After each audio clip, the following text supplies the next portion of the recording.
direct from the beautiful Inland Blue Studios. Honey, this is the Nerdlife Crisis podcast with your host, that fine-ass Chris Thayer, that beautiful Steve Hale, and that big hunk of chunk of meat, Ron Milts. Woo! Mama's hot up in here. Let's get this party started. All right, everybody, and welcome back to the Nerdlife Crisis podcast here with your host today, Steve Hale. And I'm Ron Milts. Chris Thayer is on assignment in New Orleans, I assume being washed away by a hurricane. Good times. Todd Pemble is, once again, I think he's learning again tonight, isn't he? Yeah, he's doing that whole learning like thing. embetterment or something of that nature. Yeah, good times. We got a special guest host with us tonight because Steve and I didn't want to just turn this into a mutual jerk off. So we brought in a friend of the show, writer, director, actor extraordinaire, ladies and gentlemen, Mr. Michael Eastman. Hello, hello. Mike is also the worst magician I have ever met in my life. Longest magician. No, sir. I've seen you naked in the shower. That is not something I would go with. Wow. What have you guys been doing on? Well, we're actors, Steve. Oh, okay. So it's like, Right. It's. Have you ever seen Rome? Yes. It's just like that, but with everybody 50 pounds heavier. So anyway. So anyways, Mike, welcome to the show. Thank you. It's good to be here. Hey, so what? Why are you here? No, no.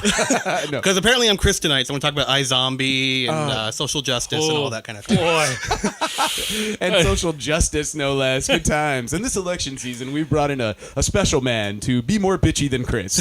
Are you on Facebook? I am on Facebook.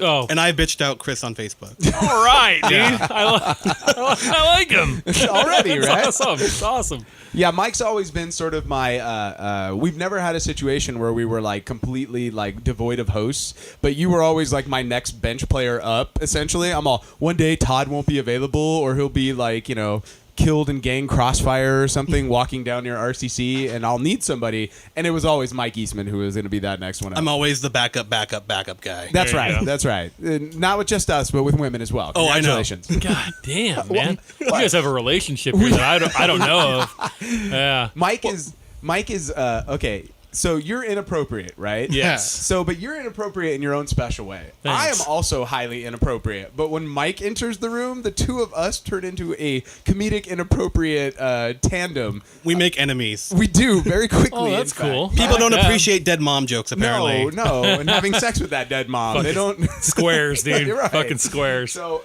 Mike is Mike and I have been writing partners for a long time. So it's like cool. one of those things where we bounce off each other real well. So Let's writing partners and bouncing off each other, like we're talking about like writing on paper. Yes. We're not like writing. Honestly, I've known Ron for a long time now, and Ron has like a dozen different lives, because like when I come to his Christmas party or like when he got secretively married, like I look around the room and I'm like, who the fuck are all you fucking people? I mean, it's a pretty strange mix. Oh yeah, I heard the stories about the wedding, all the theater people showing up in droves. Oh no, it wasn't like that. I mean, Mike couldn't come because they had a show that night, and so they swung by afterwards. But they literally did not know what was happening. And at an intermission of the show, they're checking the Facebook and Twitter feed. People are messaging like, "It's a wedding, get here!" And I'm like, "We have a show. We can't tell the audience like, let's move the show to the wedding." Well, and then there were some other people who were kind of like, Ron has a fucking birthday every year. I'll catch you next year, homie. That's what I kind of figured too. And then they missed the fucking thing, and they're like, shit. I live close enough by where we're going to swing by at least afterwards. But we just thought it was like a cool little party. Okay, it's going to go late. We'll swing by. And it's cool because we basically, what ended up happening is like all you guys went home after the wedding because you had been partying for 3 to 4 hours. And Mike and a bunch of our actor friends showed up at like 10:45 when we shut down at 11, and they all came back here and we partied till 3 in the morning. That was kind of like our Halloween party. Like we would have everybody party till about midnight or so, and then the second wave of people who were working at like the haunts and stuff would be getting off, and they would be coming over in full costume and makeup and shit still. And I'm like, oh great, here's second wave, and it's 3:30, 4 o'clock in the morning. I'm like, okay, you're all time to go the fuck home. All right, actor people, take some booze with you. When the lights come on, you have to go home. I know how the actors like to their booze. Oh, you gotta. If there's free shit, we'll take it. Right. Oh my god, having parties for actors is like the worst because they're the motherfuckers that show up and they. Sorry, Elena's commenting from the other room. So the idea of like they show up and it's like you're like, oh yeah, man, I've got this great spread and I've got all this beer, and they're like, man, I brought beer, and it's like, oh, you brought a fucking 12-pack of Beck's. Thank you. Who's gonna drink that? Like, Right. Well, I bring the Mike's Hard Lemonade, so well, I appreciate that because someone has to. Women need drinks. Exactly. So, Mike. Hey, with our Halloween party one year, we have it catered and stuff. I had 2 people show up who I don't think they'd seen fucking food in like a couple of days because they just walked right in and said, "Oh shit, food," and they just started like laying waste to the food that we had on the table. And so were they like musician actor types? More like a hanger-ons to the musician actor types, Right, the hype man. They were the hype man. Yeah, for, for a like, low-level band that doesn't pay. They're also like, hey, is there anybody? Can you give me a ride home after this party? You're like, fuck off, those man. fucker people. Yeah, I want to stay, but I can only stay if someone gives me a ride. Right. Anyone? Because I want to stay. I had a bus pass, but come to find out they're not running at 1 a.m. on Saturday. The worst is when you get somebody that comes like, oh man, I came out like I took the bus from LA and it was like, I'm like, it's like midnight. You should have left earlier, man. Right. Like, I'm sorry the party's not still jamming at like 2 a.m. Like people peter out at a certain point, So, Yeah. But yeah, man. Mike is he's an old friend. I met Mike on we were doing a Shakespeare show it's been at least a decade ago. Yeah, it's been a while. And we were both in the cast together, and we had us and another guy that we became friends with because we were the only non-assholes I think in the show. And the 3 of us just caused trouble for the entire. And I mean, there were some other people that we liked. Oh yeah, Don't get me definitely. wrong, but we definitely. This show is at the Pacoima Players Playhouse. Kind of, but no.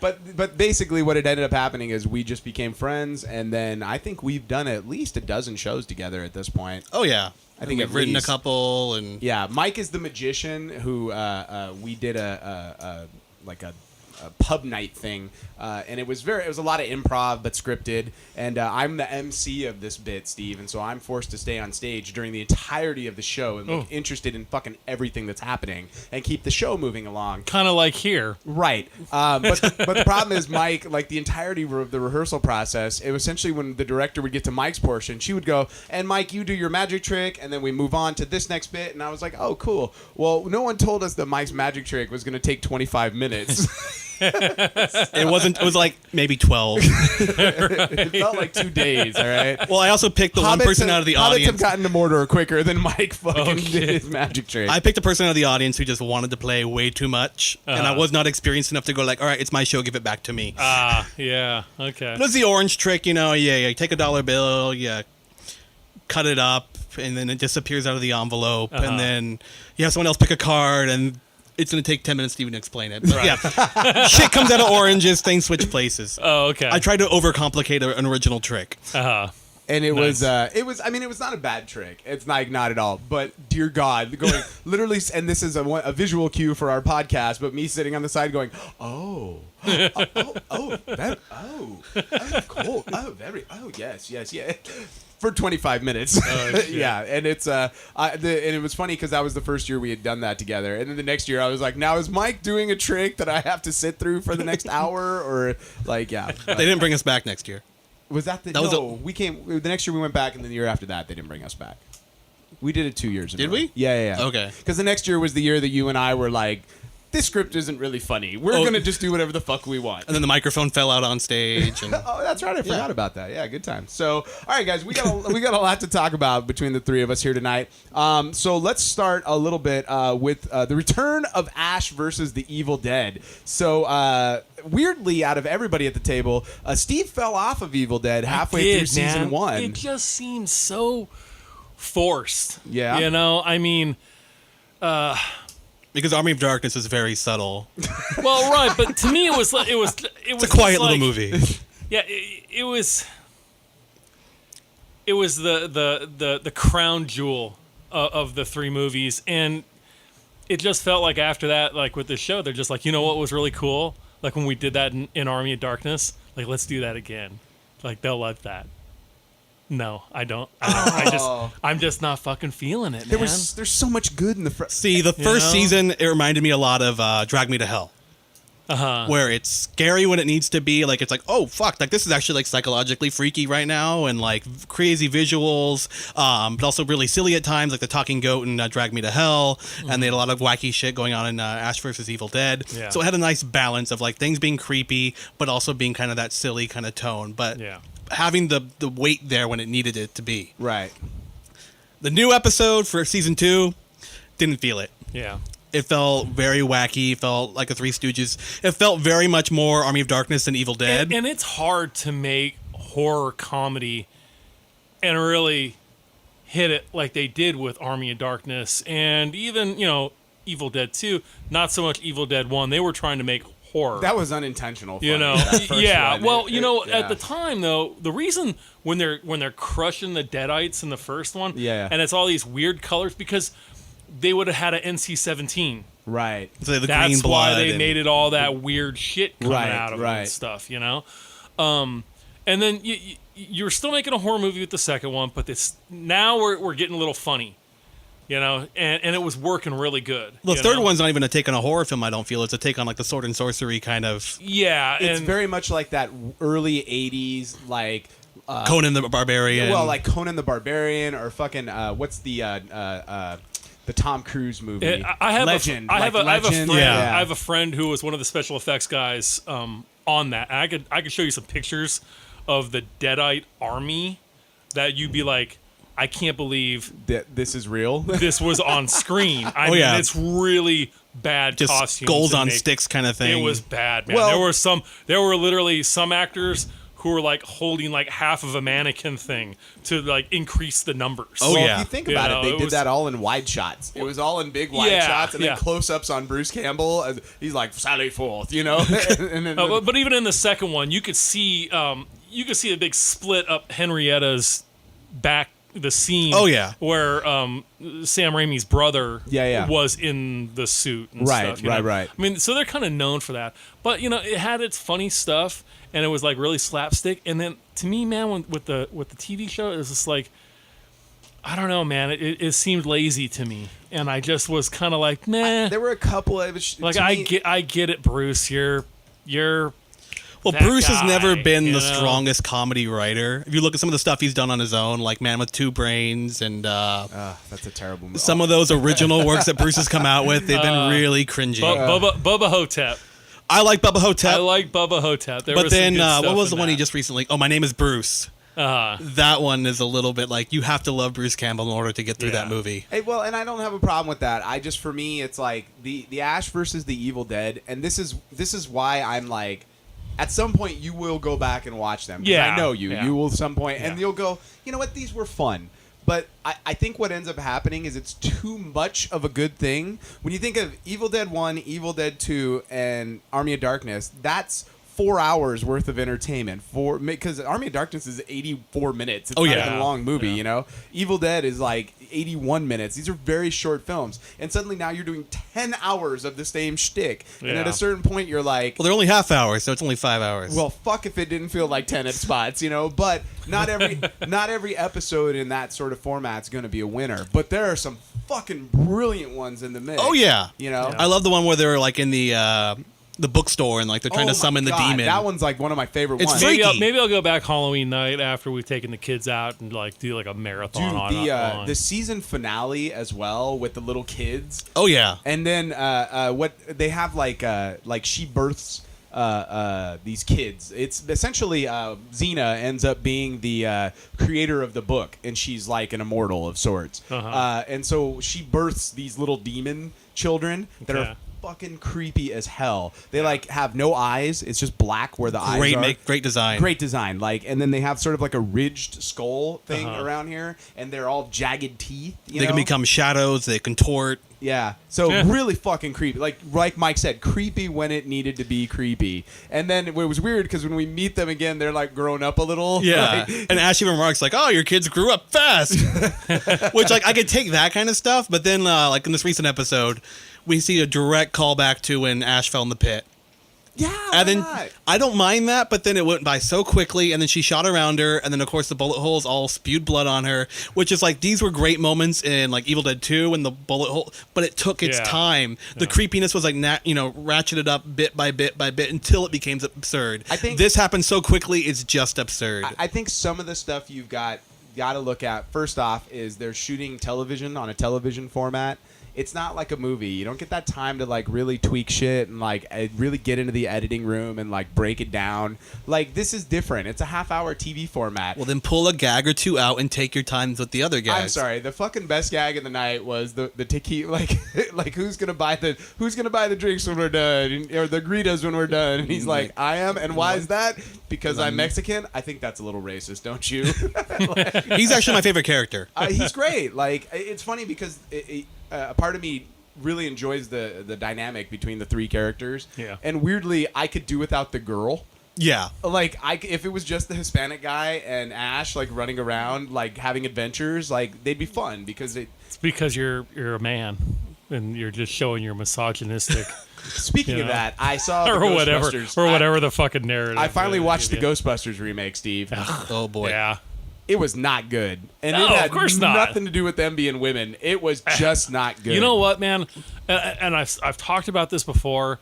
I think we've talked about it on the show. I didn't want to see that movie, and it had nothing to do with them being women. Nothing. Exactly. I find the two ladies that I'm familiar with very funny, and I like their movies. I don't know. I don't know. The least funny part of the movie out of the four of them was the two people you know. Because for me, Kate McKinnon was the funniest part of the four of them. And then I love Leslie Jones and stuff. Yeah, I heard she like stole the movie. I still haven't seen it. I've just seen clips and whatnot. She's on Saturday Night Live, right? Yeah, and the two of them are both on Saturday Night Live. And it's like Kate McKinnon is like her, because she's sort of like the Egon character if Egon was a little more off. But like what's her face from Bridesmaids, the two from Bridesmaids. Yeah, their stuff was all right. It was flat most of the time. Kristen Wiig always kind of has that feeling for me where she's kind of. See, I like her because of that. I like her in the dry humor, but it just seemed like the whole movie was kind of like relying on that improv-y, we're all going to mutter things under our breath and just kind of keep talking until something just off color and weird comes out. And it's not really funny. It's not something we'd write down, but oh look, we're being wacky. And it's like, just keep talking. Yeah. Like we'll write a setup, write a punchline. Yeah, it was the thing that killed me at the end of the day, Steve, was it's like, one, I watched the Ghostbusters, the real Ghostbusters cartoon growing up, you know? Mm-hmm. This was more cartoony than that was. Yeah. Oh, really? Yeah, and that was one thing as I'm watching, and Elena's walking in and out while I'm watching it, and I'm laughing at spots because it had moments. There were legitimate moments where I'm like, oh, this is funny. Well, yeah, I mean, everything. It's kind of like our discussion about some of our prequel movies. There are always going to be those spots that you'll get a chuckle out of, or you go, oh, that's kind of cool. But on the grand scale of a whole movie, you're like, this fucking sucks. Yeah, you can't have two good jokes and then two bombs. Right. That's I think with this movie, it was, and then the plot made very little sense. Like as you were watching it, essentially the plot is there's a guy and he's opening portholes that are going to somehow release all these trapped ghosts. And then they kill him halfway during the movie and then he becomes a ghost. But it's like his motivations, his reasoning. It just like, and then it was that idea that we just talked about with Ash, where it felt forced in spots, where you're like, I do not buy into this world in any way, shape, or form. And in the original Ghostbusters, it was, and I hate to say this in that, but it's like everything that people bitched about when they saw the prequels and then they turned around and watched like the original movies. The original Ghostbusters was gritty. I felt like I was in New York the whole time, you know? Yeah. I'm like, I could buy into everything that was happening. The entire world of the original Ghostbusters was very real. Yes. And these four characters played everything so subdued, but they were still grounded in that reality. They were kind of wacky, but they were still existing in the real world. You could buy. You're like, I know this guy. I know Dan Aykroyd's character. But to me, they all fit like what you would expect out of a New Yorker. Right. You know? And that's why number 2 didn't work, is because everyone kind of was in on the joke and everyone's kind of having their own deadpan reaction. Yeah. Yeah. Like the second Ghostbusters doesn't work as well as and I think it's like maybe it's just one of those things where that movie is like lightning in a bottle and we're never going to recapture it and we shouldn't try. Right. Because this new one, it was like nothing about it like worked as a whole for me. It was campy. It was over the top when it necessarily shouldn't have been. There was like 2 or 3 scenes where it was like we're building Ghostbuster weapons, and I'm like, I don't care about this. Like, I don't need a montage of weapons being built and shit like that. I just like tell a good story, and that's not what we got. And I believe their whole plan was let's go ahead. We're gonna remake this movie, right? Soft reboot. That's the new term. Yeah, soft reboot. And it's gonna suck, just like every other fucking remake we've tried to sell these people. Poltergeist, etc. List goes on and on. So you know what we'll do? Let's get 4 funny women. That'll stir the internet up. That'll get people fucking talking about it. And it did. It exactly as they had planned. Yeah. If they just given a remake to 4 ordinary fucking dudes, funny guys, whatever, whoever's hot on Saturday Night Live, it would have been like Jonah Hill. We probably wouldn't have, it would have gone. They said this movie sucks. It would have been everything. Everything was the same. Just changed their genitalia. Nobody would have talked about this movie, and it would have gone right into the basket with the rest of the fucking other remakes. It would have been that movie The Watch with like Ben Stiller, where they're like the neighborhood watch who discovers aliens. Oh yeah, you wouldn't have given a shit. I don't think Ben Stiller was in that. It was Vince Vaughn and. No, it was Ben Stiller. I think Ben Stiller, Vince Vaughn, Jonah Hill. Was Ben Stiller? Was Ben Stiller in that? Yeah, because Ben was the straight. Right. He was the straight man. You know. He just came out. He had prostate cancer. I saw that. Yeah, he was on Howard talking about it, dude. Yeah, he survived that. He was like, 2 years ago I had prostate cancer. Good for you, Ben. Way to go, man. But anyways, back on topic. Yes, get your prostate checks. That's our topic. Absolutely, for 40 years old, man. Check your butthole. Get up there. I already have 2 fingers. Woo, that was a surprise. Anyways, but yeah, had they just gone ahead and got those same guys, same jokes, same script, everything, nobody would have given a shit. No. It would have gone right past. There would have been no internet chatter about it. They knew what they were doing. They've been selling us bullshit for 100 years. They know how to do it well, and that's what they're trying to do with these crappy soft reboots. Yeah. Now, you didn't like the new weapons? Because that's one thing I've heard about some people who said like it was okay. I did like the new weapons. I liked that. I didn't need entire sequences about like. I've never cared how the fucking ectopack happened. Like, and that was cool about it though. They're like. They just showed up with these nuclear weapons. We're wearing nuclear accelerators on our back. I wish we would have had more test time on them. And that's all we needed to know. Like some of the other stuff, it felt very James Bondy, where it was like she's like, oh, I've got this one, and it shreds ghosts. And I'm like, you literally, like, 2 scenes ago couldn't fucking catch the ghost and didn't know how, and now you figured out how to shred them. Like, there's just there's like moments where I could not suspend my disbelief enough to buy into what I was watching. So. It's what we've made fun of Chris for in the past, of needing to hold the audience's hand and walk them through every single thing. How did they make it? Why did they make it? Yada, yada, yada. That's why we have prequels, because they said, oh, we got to know what they were like when they were 16. Or we got to know what's wrong with them being 25. How did they get the Death Star plan, Steve? That should be a movie. Right. We shouldn't care about the fact that they have a whole fucking movie about blowing the damn thing up after they retreat. Let's find the plans. Well, blame the internet for that. Oh, we we love things so much, we want to get more and more of it. I was watching another website was doing this big thing where they were reading all the different facts about Darth Vader's suit. And they were cracking up because it's pages and pages and pages about the material it's made out of, about each button and what it does, about... Like in the fantasy world or in real life? In the world of Star Wars. Yeah, so it's all made up bullshit. Yeah, and it's just like people... It's like Galaxy Quest when they had the whole plans. Yeah, and like they want this stuff so badly that obviously someone's going to feed them. Yeah. Oh, it's just like, over the years, they've written, dozens and dozens of Star Wars books.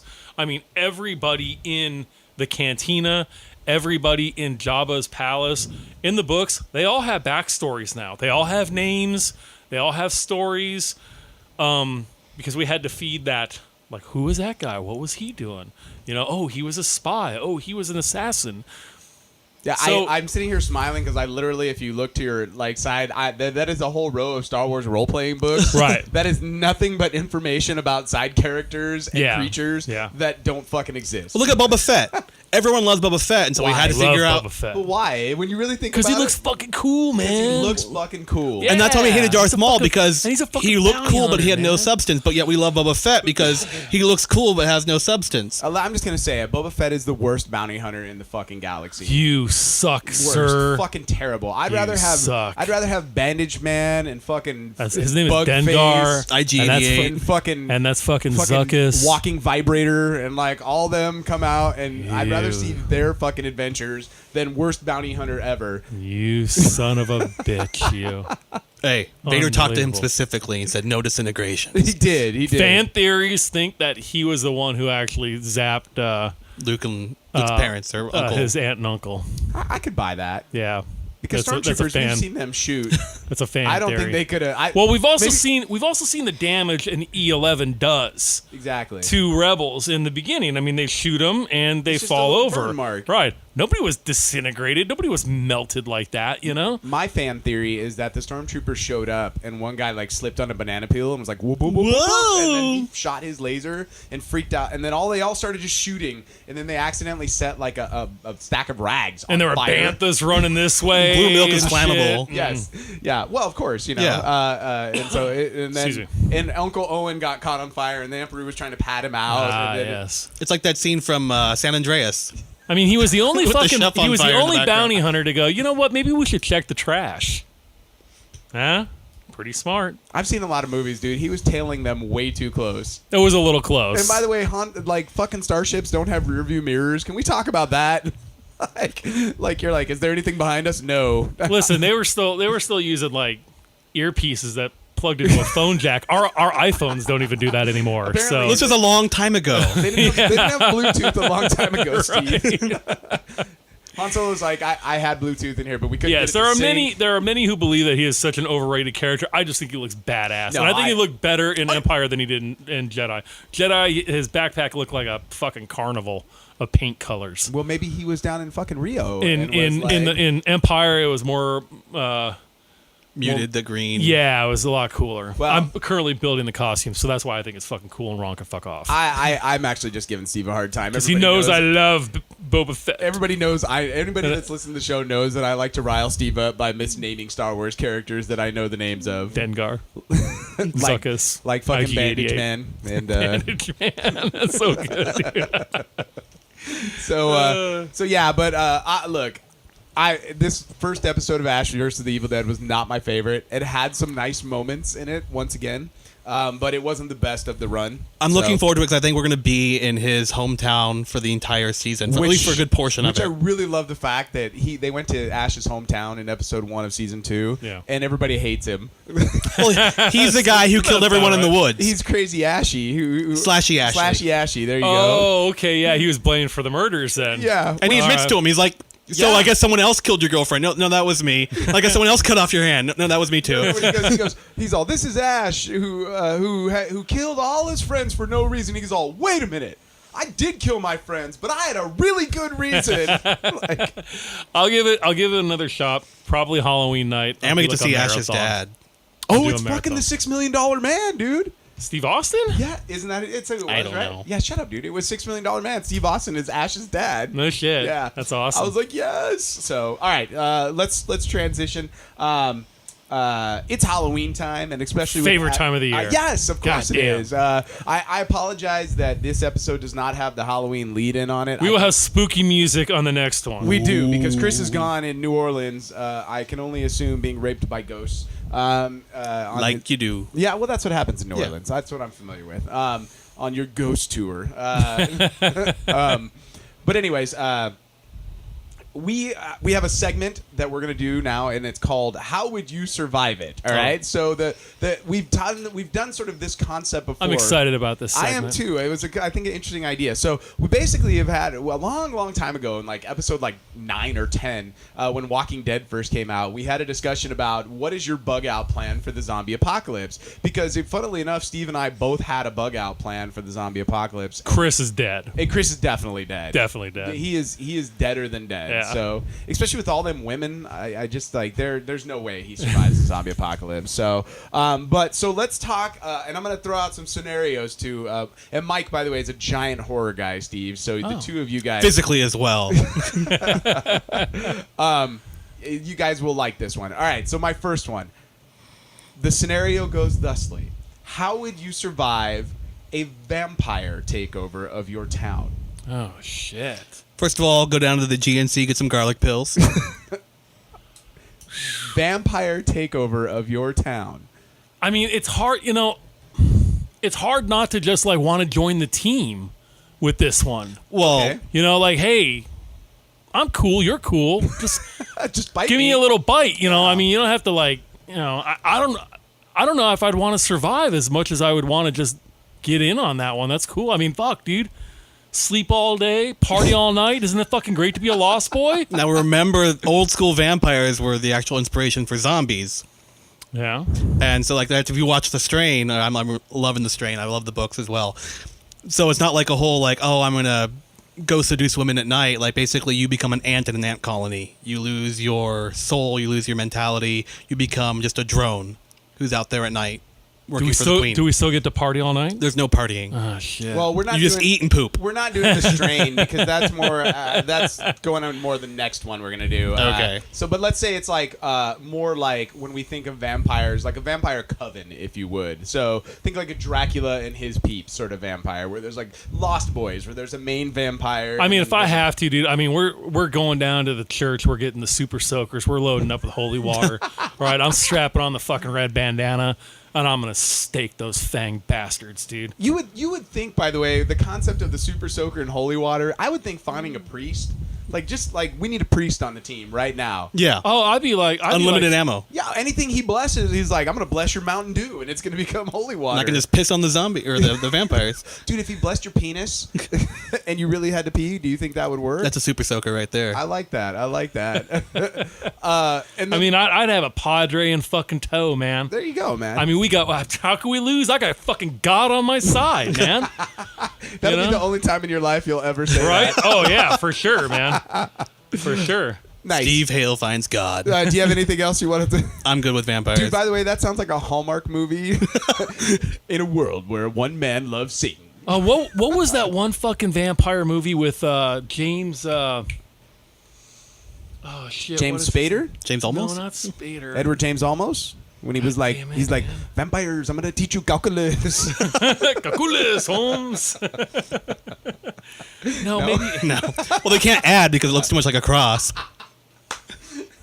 I thought you were going to say, never mind. James Woods. James Woods. Yeah. He's James in a Woods. vampire movie? Oh, Yeah. Dracula, Wes Craven's Vampires, right? Yes. That's Oh, it. I remember that movie. They're kicking in fucking doors. I love the and opening of staking their asses, and then they have Drag them 'em hooked to out. a winch and shit. Yeah, They're like Drag their exterminators, ass out. basically. It started off badass, and then it kind of went after that, you know. But the opening of that movie's fantastic. Oh yeah, Oh, man! yeah. That's like I said. They find a whole old barn full of Right. full of vampires, man. And then after that, they go back to their hotel and they're partying it up and shit. And then like the head honcho comes and just like levels their asses, right. dude. Like open the door and just like cuts a fucker right in half with his hand, dude. That's a movie. It's funny because there's so many movies where you watch like the first like 20 minutes and you're like, this movie's fucking awesome. Yeah. And then because I felt that way about when I was sitting in the movie theater watching Land of the Dead, and I'm all, this is awesome. There's people living in a world where they basically have the zombie apocalypse under control. Yeah. Like they just go out and they fucking collect and they use fireworks to distract. This is Yeah. great. And then I'm all, oh, but the rest of this movie sucks. It really goes after that, dude. You're just like, ah, shit. But yeah, in the beginning, it's like, man, Great idea. Yeah. Right? Yeah. Like I'm fucking in on this. yeah. And then you're and just it looks like fun. Oh, yeah. You're like, dude, look at this. This is good times, man. You know? Well, conversely, you have other movies that like suck up until the very end, and then you forget about how much they suck up until the end. Like I remember Dirty trying Dancing. to. I remember trying to show my girlfriend Nobody at the puts time. baby in the corner. That's why All that movie's right? awesome, dude. Because you're like, no matter what, you're like, dude, they're having the time of their life right now. And I've never felt this way before. I remember trying to show someone The Howling. The Howling. The last Great 20 movie. minutes are great. Great movie. Go back and watch the rest of the movie. It's Nothing not so happens. good. Yeah. Until they get to the barn at the end. You're on right. on my battle jacket, dude. I've got a smiley face from the From the serial killer. Yeah. That's actually a pretty dope. I wore movie. that all during Comic-Con. I loved all my it. jackets Yeah, and yeah. Monsterpalooza. No, Halloween 2 with the kangaroos. Halloween 2? Not Halloween, Howling. Howling 2. Oh, When they're Howling in 2. the Outback, right? Dude, Yeah. have you ever watched fucking American Werewolf in Paris? Dude, that's a great film. You, sir, go No, in the other no, room. London. London. Sorry. London's a good was film. phenomenal. That's when they do the Paris CG was one. like some sort of weird ass. They do bungee jumping transformation. Were baboons. I don't know what these fucking things were, but man, they weren't fucking werewolves, dude. But you know what? So The problem was that was a soft reboot as well of a beloved franchise because Yeah. American Werewolf in London's fucking great. Oh, yeah. it was awesome. Another one that was funny in subtle ways. His dead friend is hilarious. Dude, right? I mean, nothing. It was funny, man. Jack, you look like Meatloaf. Like when he's sitting in the fucking movie hospital bed. Thanks. Yeah. You know, the special effects, groundbreaking. Oh, yeah. I mean, they won an Academy Award. I got to see some of the original heads when I know. went down to Universal, Florida. They had some of the original transformation heads for Oh, that's cool. the transformation. Yeah. All right, well. So next scenario. Well, Sorry. I was gonna do werewolves as my next God one, but damn it! Another one. I'll join the fucking team, I man. already know Steve's answer. He's just Everything that's I'm like, I in. want to join the fucking team. I mean, that'd be fun. All right, so I've got another one for you. We're gonna go with Invasion of the Body Snatchers. Ooh, now there's a scary fucking scenario, So dude. how do you survive Invasion of the Body Snatchers? I shoot everyone in the face. Including your family? You gotta watch those little fuckers, dude. You know. But see, you need numbers on your side because if you go up like and live in the middle of the woods, like you'll be great for A time. But then you come back out of the woods and the entire society has fallen and become this alien colony. Pretty much. Damn, man. So that's how do you survive Invasion of the Body Snatchers? God damn. Man, you're really catching me with this one. I don't know, dude. That's a scary. Like, I find that to be a scary movie, Well, dude. to me, it's like the concept. To me, it's like the thing. Because where you it's that don't concept know. Of, I Yeah. don't know who is real and who is not. Because Right. I personally think like the thing is a no-win scenario. Right. Like there's no unless you can find a way to kill the monster, and I'm pretty sure you can't because it can split up into different parts of its. I mean, own the self. Quaker Oats dude had it figured out. He was Well, like, "Dude, we're all you know going. what? You know how you should have known he was ready to die all along because he obviously had diabetes. So it was Wilford Brimley. Do you have diabetes? So He had diabetes first. That's how 30 you kill years. it. that's how you kill him Right. with diabetes. So no answers on that one. No plan out of either of you guys. How do you fight it? Like you said, you need the numbers, and obviously, all it takes is one to slip through, Right. and it's not like a bite. No. You know, it's not detectable. And man, they're talking to you just like we're talking here. Right. And man, you don't know. You got to set up some kind of like real quick little quarantine area and I start don't testing think people. I don't think there's any fighting it. I think we're just doomed. Okay. I think, Interesting. Especially because they get you when you're sleeping. Like, we all got to sleep. right. Yeah, it's Speak got for us. yourself. Oh yeah, brother. Monster. Yes, exactly. All right, so I'll give you an easier one. This one's a little bit simpler. Mummy attack. How do you survive a mummy? How do you personally plan to survive I'm a gonna mummy set attack? this son of a bitches on fire. Walk briskly. Okay, so you're gonna walk quickly. You're gonna I'm set setting it him on fire. fire. Frankenstein's monster attack. Oh, see, actually, he's like indestructible. Right. Yeah. So I'll set the scenario for you. You live in a small town. Say you're up in the mountains, like a Running Springs, Big Bear, like small area. And Do the you- buildings look like Solvang? Yes, Thank and you. you cannot get out of there. You are snowed in, okay? And a Frankenstein monster attacks. How are you going to survive? I put a mirror on my door. It'll confuse the shit out of him. Fair enough. I like that one. I got to come back to fire again. I mean, look, he acts like an asshole whenever you fucking light a bic. You know, oh, fire, and starts running around, dude. I mean, all you have to do is like keep the torches lit. Wouldn't you think just setting a bunch of torches around the house would just set you up? Well, is this Karloff Frankenstein monster or novel? That's the only. There's no other Frankenstein. No, it's the fucking I Frankenstein. Yes. Aaron Eckhart Frankenstein.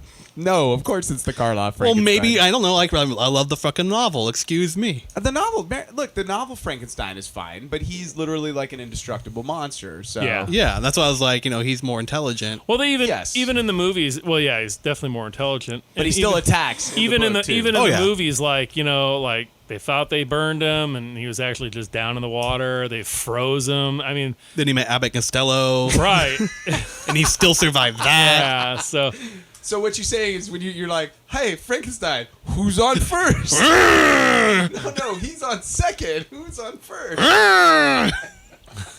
Writes itself. Comedy gold. Right? All right. Next scenario.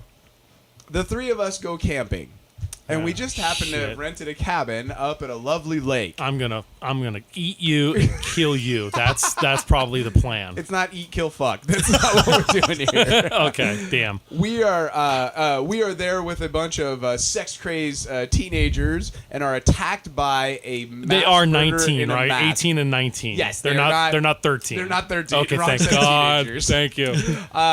How do we survive a Jason/Michael Myers attack? Holy shit! The horny chicks are going first, man. Well, they have to have sex first. Yes. So we nominate one of us to have sex with the women, which we all know isn't going to be me. It's gonna be Steve. It's Yeah. gonna be me. So I'm gonna have a gangbang. the four of them will die first. Chicks. I'm fucking dead. I'm smoking pot. I'm fucking drinking. I pushed the fucking handicap guy by the fucking leg. Thought it was fucking hilarious because I was like, this guy could fucking walk. I know he could walk, fucking Goldbricker, right? And I've banged all of the hot 19-year-olds. They were all legal. By the way, we had this discussion last week. It seems like no fucking way. 19-year-old girls are annoying as fuck. I don't listen.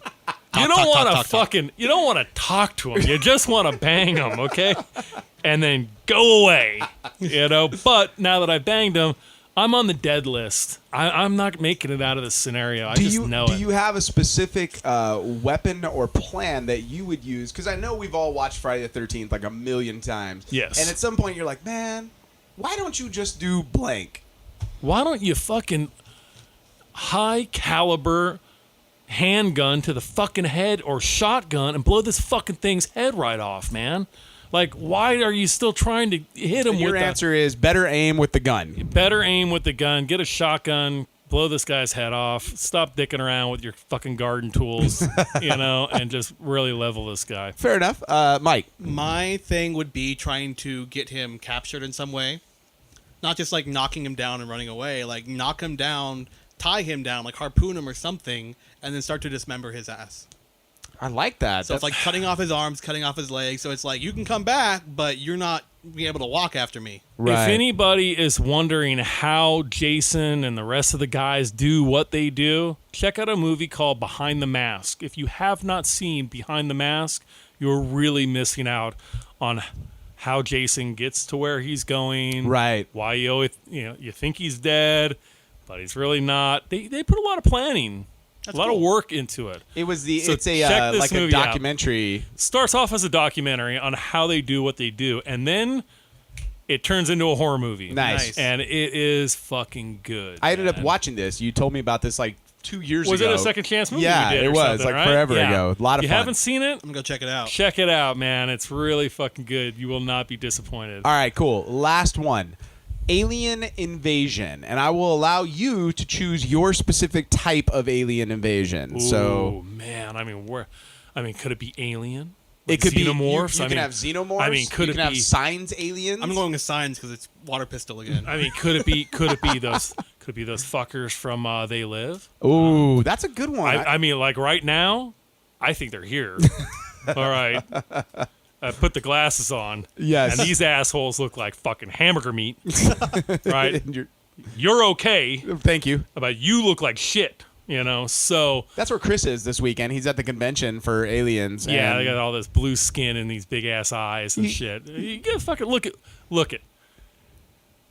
The next debate, record it, pause that bitch, and I'll tell you what. You put the glasses on, and these two motherfuckers, dude, and it's gonna say "obey" underneath each of their signs, dude. When you put it on like Fox or CNN, all that ticker tape crap on the bottom. Oh shit, that's full of it, dude. Reproduce. I like it. That's why she was amazed by the balloons, because gravity works differently. Or look at that! Look at that! Yeah, man. I mean, this would be fun because once you find out who these fuckers are, you just blast fools. I mean, you know what, dude? I want to just go out and fucking I want to shoot these fucking ISIS assholes in the face and clowns and aliens. What the fuck is going on with these clowns? You know what? invading Honestly, listen, I've heard the whole clown thing for about the last 2 months. Smaller blips. Not like it has been in the last 48 to 72 hours about the shit, you know? Oh, yeah, it's been nuts, dude. And it's crazy, and it's kind of funny. I've seen some pretty cool videos. I'm like, oh, yeah, that's spooky. I like that. But the problem is, at this point, somebody is going to be shot. Yeah. Like, we are... I mean, that's even better. I mean, I'm all for this, man. Dude, when a clown dies, a puppy loses its vagina or Clown- something like that. Clown Listen, lives clown matter. lives matter, man. Hashtag. All right. But some of these videos, like if I'm driving along, dude, and you're like, like hanging out on the side of the road, like I'm not stopping to take video. You best not be in front of my car. You best not be in front of my car. And I'm not even afraid of clowns, but that's freaky as fuck. I'd like to right? thank social media to starting all these new urban myths. Yeah. And the people who are helping accelerate these things. Well, you used to see on the online all these prank videos all the time of like people dressing up as clowns in like the middle of like dark alleys and freaking people out. And it's like this got out of hand, and now it's not just people with like prank cameras. It's people just like, oh, let's just do it for fun to freak everyone out in the town. Right. But then there's consequences. You know, everybody's looking. Listen, Clown lives. There's people out there. They're dying to make a viral video. They want a million hits. They want a million likes and all this other bullshit. Speaking you know. of clowns, there's a great short documentary called Whiteface. Okay. And it treats clowns like they are from like their own nation, and they're immigrants here to America, and they are like performing in their native face. Oh. And they all speak like this made up language of squeaks and honks and whatnot. The And only it's like this thing- 15-minute documentary. The only thing I've been thinking about in the last 48, 72 hours about the whole clown thing is you gotta watch Shakes the Clown. Oh It's my one of God. the best clown movies ever made. About Stitches. Stitches? You haven't seen Stitches? I don't think so. Is that like a sci-fi clown? No, Or- it's a killer clown movie, Uh-huh. but it's very, very fucking clever. All right. It's about this kids party clown who the kids are all assholes to him. He trips backwards on top of the dishwasher that has the birthday cake knife sticking straight up, and it kills him. Oh, okay. So this kid, one of the kids at the party, is traumatized by it, hates clowns. He's now 18 years old, never had a party. His friends decided to throw him his 18th birthday party. And that brings the clown back. Uh-huh. And there's like a clown crypt, and the clowns have their own secret society. And it's wacky and fun. Like, he pulls a rabbit out of some guy's throat. He makes balloon animals out of another guy's intestines. I think I've heard of that It's part. fun. Yeah. All right, I have to check it out.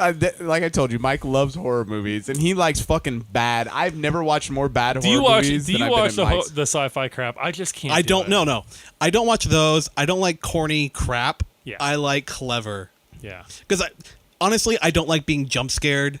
It doesn't scare me. Psychological scares is what gets me. Like, I loved the first Dead Snow movie. Oh, and yeah. then I And the saw second one's not good. Not good at all. The first man. one's clever because the first one you're like, I can buy. Once again, Yeah. I can buy into. This is a goofy ass concept, but I can buy into Well, it. it was like I was, me and Todd always argue about Feast. And I love the first Feast. The original's movie. great. I thought it was really fucking a really good horror movie, And then after that, they said, oh, hey, let's go fucking total goofball with it and make Right. it fucking stupid. With you know? midgets and mariachi bands and robots. And I just was like, meh. That's because that's what Todd's into. He wants to fucking watch Six String Samurai and dumb Yeah. and fucking House of a Thousand Corpses or Oh, hey, whatever hey, hey, hey, and dumb shit like I that. like House of Thousand Corpses. Oh yeah, I no know one's you do. perfect, Steve. Oh, you fucking fucker. Dr. Satan. Dr. Satan! Chris Hardwick, dude, at his best, man. Oh my god, that Come movie's on. unwatchable, dude. It's got Hey, I'm going to go check out 31, I think, next week. Or is it the week after? What He's is doing- that about? That's Zombie's new horror movie. Oh, So, it's the same, we got a group of people who are trapped by a bunch of psychos and they're going to get cut up with chainsaws his type thing. girlfriend's in it. sounds original. Wife. Wife. Absolutely. He doesn't do anything without Sherry. Nothing. Sherry Moon. Let me fucking tell you, dude. Man, somebody's got their balls in a fucking in a trap. That's called being smart. Let me just put it at that. Yeah, Tim Burton is pretty good about putting everybody he's banging at the time into his movies. Lisa Marie and then Helena Bonham. And Speaking of people that put their wives or children in it, everything, did you ever see Yoga Hosers? I haven't yet. Did you? Fuck no. I watched it. Yeah. How was it? Have we lost Kevin Smith? No, actually, it's the opposite. This movie is not for us, like in any way, shape, or form. Like I said, to me, it looked like they said, what's like his daughter said, what's really funny, Dad? Have you seen Adventure Time? Yeah, it's a movie and for they made like millennials. a live action Adventure Time movie. Like, I've watched Adventure Time and I don't fucking get it. I'm like, this is stupid. I just. Yeah. Like, there's weirdly no cursing. I'm not laughing here. There's no cursing in the movie. Mm-hmm. Like, every time somebody curses, it's like bleeped over with like an emoji. Oh, I thought they were just doing that for the damn Facebook. No, it's a kid's movie. It reminds me of kind of like when Robert Rodriguez shifted. Yeah. And like, now I'm talking about before Shark Girl and Lava Boy or whatever. Like Spy Kids. Yeah, because Spy Kids was a decent movie. It wasn't great. Sure. It wasn't great, but it was decent. It was all right. Fun. Fuck you. And Antonio Banderas. He's like, yes, I have come to be in your movie. Because I only talk in one way, like this. Like Desperado. Yeah, exactly. Hello, I am a man that plays a guitar. I am also a cat in boots. I did not see Spy Kids. It was before I had more kids. So I was like, I didn't watch that shit back then. Right. Look, came it's out. not bad. Right. But with this movie, it's like weird because it has all of Kevin Smith's sensibilities, and it's fun and like for long stretches. But it also it feels very much like Clerks, but aimed at millennials. Like, Yeah. It's like, And I hate fucking millennials.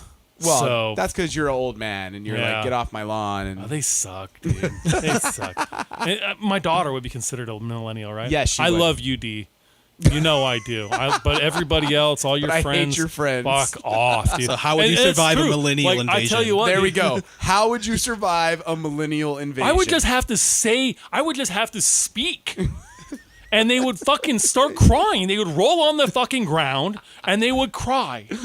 That's what they would do. They would be rolling around looking for a fucking, what do they call it, a safe space? Because of my racist, white privilege, misogynistic, whatever the fuck. I said a bad word and it makes them, their butthole tingle. I don't know what the fuck is wrong with these kids, man. Is that what that feeling is? They need to sack it the fuck up. So yeah, I would just have to talk. That's how I would defeat the millennials. Nice. You know? So Steve but Hale. I'm serious. Like, I have some of her friends on my Facebook and I fucking don't like any of them. I'm like, fuck, unfollow, fucking unfollow. Oh, just unfucking friend. You can't know? talk that way, old man Hale. Holy shit. Yeah, and that's when they want to start getting fucking lippy, but fucking face to face, I'd smack the fucking taste right out of their mouth. You little fuckers.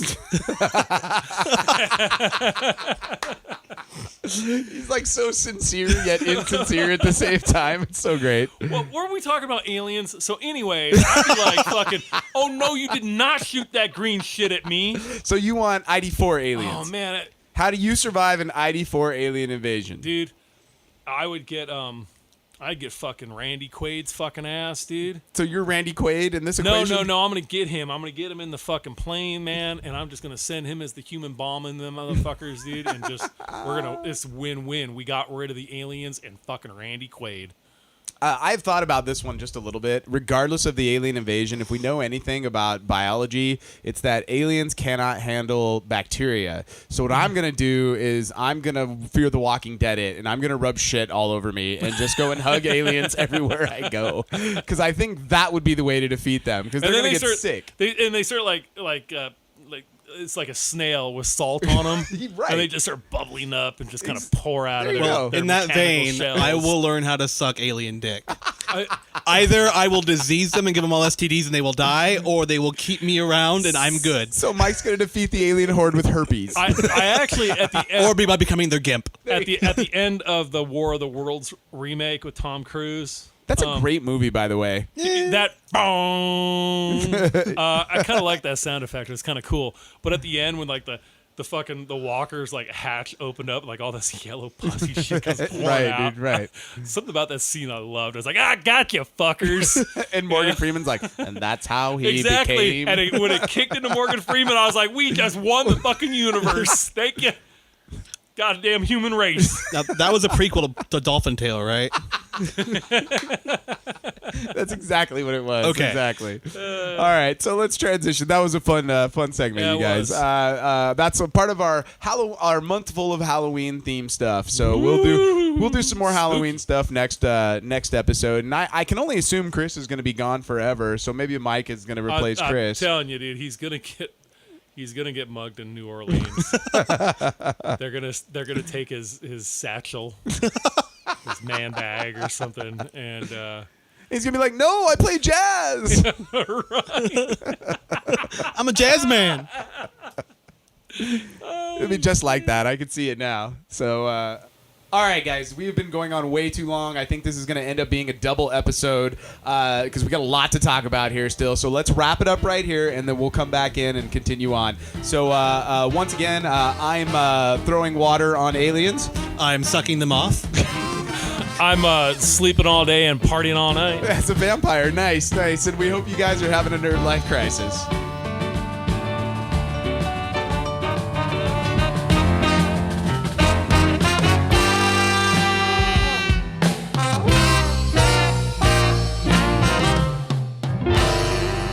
Music for the Nerdlife Crisis podcast is provided by Big Papa and the TCB. All music available at bptcb.com or at iTunes. The Nerdlife Crisis is recorded at the Inland Blue Studios. Make sure to subscribe to the Nerdlife Crisis at iTunes and like us on Facebook and follow us on Instagram or Twitter at Nerdlife Crisis.